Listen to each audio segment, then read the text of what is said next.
네, 2022년 7월 30일 이정훈입니다. 제가 며칠 전에 이 방송에서 KF21 국뽕에 취하지 말라라는 주제로 방송을 한 적이 있습니다. 다시 한번 반복을 해야 되겠습니다. 이번에 폴란드가 대한민국 무기를 많이 수입한다라고 해서 또 한 번 흥분이 있었는데 역시 국뽕일 수 있습니다. 폴란드 수출 K방산 국뽕에 젖지 말라. 제 예측이 틀릴 수도 있지만 경고를 해야만 되겠습니다. 분명히 하겠습니다. 계약은 아닙니다. 오보입니다. KF21 자꾸 신격화하고 있는데 그러지 마십시오. 폴란드에서 발표가 나왔죠. 폴란드 정부가 한국의 K2 흑표전차, K9 자주포, FA50 도입하겠다. 최대 19조 원, 20조 원이라는 환율 따라 왔다 갔다 하죠. K2 전차 1,000대, K9 자주포 600여 문, FA50 3개 편대, 3개 편대면 몇 대인가? 1개 대대쯤 되니까 한 20대 되겠네요. 이렇게 발주할. 근데 이게 보도가요. 스푸트니크 통신 등 외신에 의해서 나왔습니다. 대한민국 방위사업청이나 한국의 방산업체 롯데미라든지 또는 K9 생산하는 한화, FA50 하는 한국 항공이 발표한 게 아닙니다. 스푸트니크 등 외신이 보도한 거고 그것을 받아서 도하 언론이 보도했습니다. 근데 이 언론 보도를 보게 되면 이때 폴란드의 국방부 장관이 부하슈차크 장관이 체결을 했다라고 나옵니다. 아까 말한 그런 물량을 얘기하면서 7월 27일 현대롯뎀, 하나디펜스, 한국항공우주산업 관계자들이 참석한 가운데 계약을 맺었다라는 보도가 있었고 또 다른 언론 보도를 보게 되면 기본 계약을 맺었다 있었습니다. 영어 원문을 봤습니다. Framework Agreement. 기본 협정입니다. 기본 계약도 틀렸고 기본 계약은 또 뭐고 계약은 뭡니까? 기본 계약이 있으면 확대 계약이 있습니까? 본 계약이 있습니까? 가계약인가? Framework Agreement. 양해각서가 우리 이런 사업 해보자 하고 처음 교환하는 게 MOU죠. MOU는 이제 확실히 압니다. 누구도 계약이라고 안 합니다. 우리 이런 사업 해보자. 이제 금액이 얼마고 성능이 엄연히 따져보자 할 때 MOU. Framework Agreement라는 건 뭐라 하게 될까? 기본 협정. 자, 우리 이런 사업 MOU보다는 더 확실한 겁니다. 내가 원하는 물량은 이 정도고 성능은 이 정도인데 이런 품목도 사고 싶다 이런 겁니다. 이거 계약 아닙니다. 근데 도하 언론은 기본 계약, 또 많은 언론은 계약으로 보도했습니다. 때문에 우리 방사청이 공개를 안 했던 겁니다. 방위사업청 등 한국정부와 생산업체는 계약이 확정되지 않았다며 발표하지 않았었죠. 근데 폴란드 측에서 보도가 나온 겁니다. 이거 갖고 도하 언론이 시끄러웠습니다. K방산 대박 터졌다. 왜냐? 이게 19조든 20조든 우리 단순 계산으로 해보면 나오는 거니까. 우리가 수출 가장 많이 한 게 UAE에다가 LIG 넥스원이 양산하는 천공2 4조 원대였죠. 거기에 거의 4배니까 흥분을 할 만한 합니다. 그러나 이건 거듭해서 말씀드리지만 계약이 아닙니다. Framework Agreement, 기본 협정입니다. MOU보다는 좀 낫고 계약은 아닙니다. 계약하기 전에 뭘 하는가 하면요. 우선 협상 대상자를 지정합니다. 우선 협상 대상자. 막 몇 개 기종을 경쟁시켜갖고 그 중에 점수 제일 좋은 걸 딱 뽑아갖고 다시 한번 계약 가격을 협상해 보는 거예요. 그래서 합의가 되면 계약을 하는 거고 안 되면 다시 깨고 또 합니다. 기본 협상 대상자로 선정된 것도 아닙니다.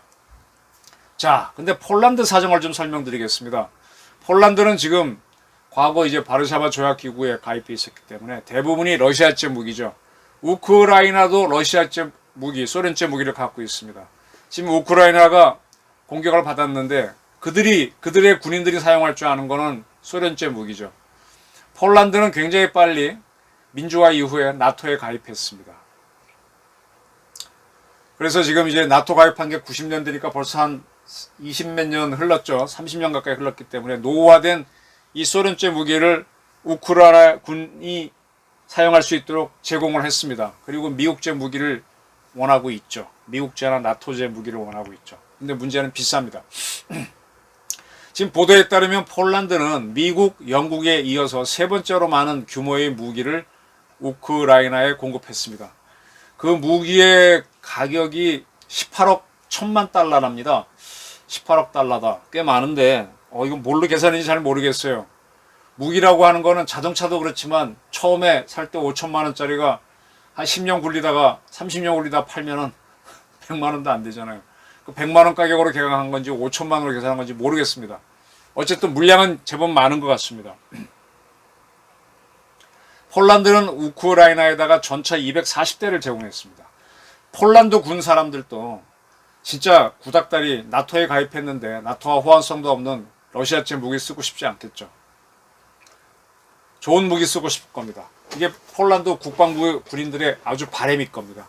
지금 폴란드는 우크라이나 전쟁이 일어나니까 그 전까지는 우리나라에서는 동맹을 참 이상하게 보는 사람이 있는데 동맹이요 가장 적은 돈으로 국방을 하는 방법입니다. 미국같이 가장 강한 나라랑 동맹을 맺고 있으면 국방비 덜 써도 돼요. 폴란드 이런 나라들은 자기네 국내 총생산 GDP의 1% 정도만 국방비로 썼습니다. 근데 전쟁이 터지니까 GDP의 3 내지 4%대로 지금 증액하고 있습니다. 그래서 일단은 자기네 구닥다리 무기를 우크라이나에 보내고 새로운 무기를 사야 되는데 미국제 무기 사고 싶겠죠. 근데 지금 미국이 여유가 없는 것 같아요. 자기들도 우크라이나에 뭐 하고 하느라고 미국도 이제 많은 무기를 생산하고 있지만은 별로 안 사는 전쟁이 워낙 안 나니까 그러면 라인을 걷어버리잖아요. 그다음에 사람들 집에 보내잖아요. 다시 불러들여야 되는데 지금 그 코로나 이후 정부 지원금이 많다 보니까 다시 일하려고 안 하지 않습니까? 라인은 새로 깔려면 돈 들고. 그러니까 미국도 기존에 하던 거는 할 수 있지만 새로운 과거 거 새로 살려서 하는 건 부담이 되니까 돈 따져보고 안 하죠. 독일이 이제 폴란드 바로 동쪽인데 독일 무기가 좋죠. 독일의 전차라든지 자주포가 한국하고 항상 경쟁하는데 독일도 지금 하도 전쟁이 안 나니까 그 무기 생산 라인을 없애고 노동자 줄였다가 지금 자기네 필요한 거 생산하는데 새로 폴란드만을 위해서 깔래니까 그게 오히려 부담되니까 못하겠다 이러는 것 같아요. 그래서 이제 한국에 지금 조용히 폴란드의 국방부 관계자들이 왔다 갔던 모양입니다. 근데 한국이 지금 이집트의 K9, K2, 호주의 K9, FA501 계속 수출하려고 애를 쓰고 있고 하니까 라인이 있어서 이걸 사겠다 이렇게 프레임워크를 맺은 겁니다. 그리고 이제 폴란드 국방부 입장에서는 예산이 과거보다 2배 이상 늘어났으니까 뭘 사긴 사야죠. 아무것도 안 할 수는 없잖아요. 그래서 이걸 국민들한테 보여주기 위해서 공개를 했고 그게 외신을 타고 전 세계에 알려져 갖고 우리도 안 겁니다. 근데 거듭해 말씀드리지만은 폴란드가 바보가 아닙니다. Framework Agreement, 기본 협정입니다. 사겠다는 의사를 표현한 거. 이게 RFP라고 할 수 있나? Proposal. 한국한테 이런 무기 사고 싶은데 너희 얼마에 제공할 수 있는지 가격 제시해봐 하는 게 RFP. 예. 그거 해서 받아갖고 경쟁시켜가지고 우선협상 대상자 정하고 계약 맺습니다. 그러니까 이 나라는 조금 다르게 할 수 있겠죠. 어떻게 할지 모르지만은 아직 우선협상 대상자도 아닙니다. 근데 우리나라에서는 분명히 우리 방위사업청에서도 계약은 아니다라고 했고 우리 업체들도 아니라고 그랬는데 한 것처럼 뻥 튀기고 있습니다. 언론이 너무 앞서 나간 거죠. 이게 이제 대한민국 희망적인 거라서 굉장히 좋아하는데 좋아하다가 물먹을 수 있습니다. 왜냐? 우리 FA50에 들어가는 엔진이 F404 엔진인데 F404 엔진은 바로 폴란드 옆 나라인 스웨덴에서 사브가 그리펜을 생산하고 있거든요. 그리펜에도 그게 들어갑니다. 그리펜은 정식 전투기예요. 우리 FA50은 두 사람이 타는 경공격기지만. 그리고 또 걔네들 신형 그리펜도 만들었거든요. 그래서 그리펜이 우리 FA0보다 공격력이 좋은데 가격 때문에 왜 거기랑 얘기를 안 했을까 의심도 들고요. 그래서 조금 더 지켜봐야 됩니다. 너무 국뽕에 취해서 가지 맙시다. 자, 또 하나 설명드리겠습니다. KF-21 제가 국뽕에 취하지 말자 그랬더니 많은 분들이 비난이 있었는데, 그리고 KF-21에 대해서 어디까지 보도가 나오는가 하면은 뭐 일시제기 6대 만드는데 그 중에 몇 번째 기는 스텔스 기고 비밀의 무기가 비밀의 성능이 들어간다는데 제발 뻥까지 마십시오. 속여도 국민을 그렇게 속이면 안 됩니다. KF-21은 우리가 단독 개발하긴 했지만은 우리가 F-35를 미국에서 사잖아요. 그 대가로 그쪽에 기술 지원을 받기로 했습니다. 록히드 마틴에서 테크니컬 어시스턴트 팀, 기술 지원 팀이 와가지고 KF-21 개발하는데 도움을 준 건 맞습니다. 근데 이거하고 지금 폴란드에 수출될 것처럼 얘기되는 FA50하고는 큰 차이가 있습니다. FA50은 원형이 T50인데 T50은 제가 T50 이렇게 개발했다, 개발사를 썼다 그랬죠. 누구보다 잘합니다. T50은 미국의 록히드 마틴하고 한국의 카이가 공동 개발한 겁니다. 그래서 미국에서 만약에 이게 갈 때는 록히드 마틴 상표를 찍고 다른 쪽에 갈 때는 한국 상표를 찍고 그렇게 됩니다. 그러니까 이게 수출이 해외로 나가면은 미국의 록히드 마틴도 돈을 벌고 미국 정부도 이익이니까 미국이 도와줍니다. 근데 KF-21은 미국이 우리가 F-30을 산 대가로 기술을 일부 제공하지만 이건 전적으로 한국이 책임지고 했기 때문에 미국이 이게 판매된다면, 물론 자기네 엔진 F414 엔진 2개 들어가니까 이익은 있으니까 도와는 주겠지만 자기네랑 경쟁한다면 그렇게 하지 않습니다. 죽일 겁니다. F-35가 지금 대박이 터졌습니다. 처음에는 시장이 안 나와서, 세계적으로 전쟁이 없으니까. 그러다가 우크라이나 전쟁 때문에 막 도입합니다. 독일, 폴란드도 검토한다 그러고 그래서 생산량이 확 늘어나니까 이 가격이 한 1억 달러 선에서 8천만 달러로 떨어지는 것 같아요. 이렇게 되면은 8천만 달러 선에 어떤 비행기가 있는가 하면은 보잉이 생산하는 FA-18이 EF 최신형이 있습니다. 슈퍼호넷. 슈퍼호넷에서 타격을 받죠. 그 바로 밑에 뭐가 있는가 하면은 럭키드 마틴이 생산하는 F-16 블락 60, 62, 70, 72 최신형이 있습니다. 그 F-35가 떨어질수록 그 록히드 마틴 건데, 록히드 마틴의 F-16도 시장이 죽고 보잉의 F-18도 시장이 죽을 가능성이 높습니다. 그런데 한국의 KF-21이 나오는데 이거는 아까 FA-18과 같은 엔진, 약간 떨어지지만 을 2개 쓰는데 F-16하고 18하고 거의 비슷하죠. 성능은 F-16, 18 비슷하죠. 근데 이게 8천만 달러를 넘어가면 대당 가격이 시장은 안 나옵니다. 미국제 FA-18하고 F-16도 F-35한테 밀릴 가능성이 높은데 F-35를 능가하는 가격으로 KF-21이 나오면 이 시장이 나오겠습니까? 지금 국뽕을 너무 이렇게 하게 되면은 지금 우리가 해야 할 원가 절감에 실패할 수가 있어요.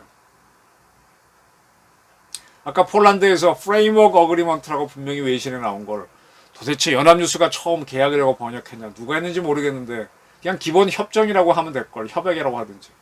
그걸 기본 계약, 또 어떤 매체는 아주 계약이라고 딱 박아버리니까 20조 원이 당장 들어올 것 같은데, 폴란드도 이제 전쟁이 올래 터졌기 때문에 이제 국방비 증액하고 있습니다. GDP 1%대에서 3 내지 4%대로.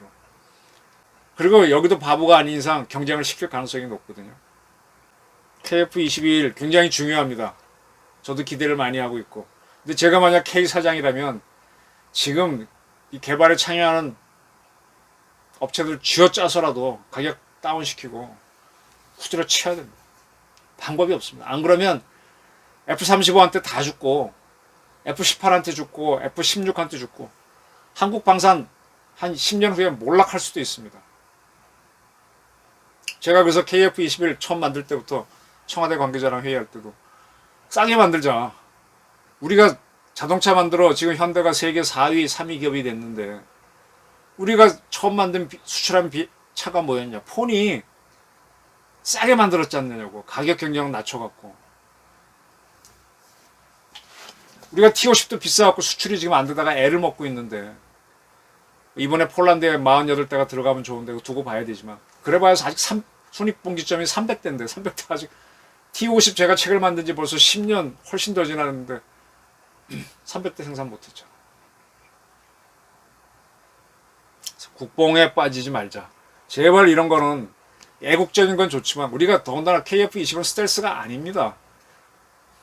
아닙니다. 스텔스로 하게 되면은 우리는 F-35가 8천만 달러, 1억 달러 생산하는데 거기에 우린 돈이 더 들어가요.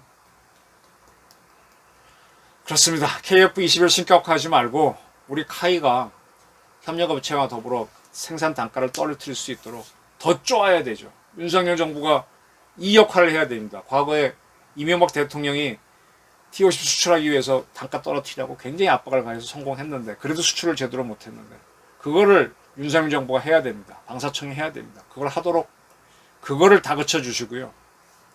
폴란드에 K방사 수출되기 위해서는 좀 더 신중하게 하면서 폴란드의 변화를 유심히 보면서 또 폴란드도 틀림없이 아직 가격 얘기는 안 났죠. 후려칠 겁니다. 거기에 맞출 준비를 해야죠. 결국 모든 게 가격입니다. 여러분 장사해 보시면요. 같은 품목 싸게 파는 게 시장 확보하는 길입니다. 근데 지금 한국의 인건비가 지금 4만 불 시대로 가면서 너무 올랐어요. 그러니까 기술 경쟁력은 떨어지고 방산에서는 사실은 심각한 위기인데 우리는 너무 잘 나가는 줄 알고 있습니다. 여기서부터 실패가 오니까 주의하시기 바랍니다. 네, 경청해 주셔서 감사합니다.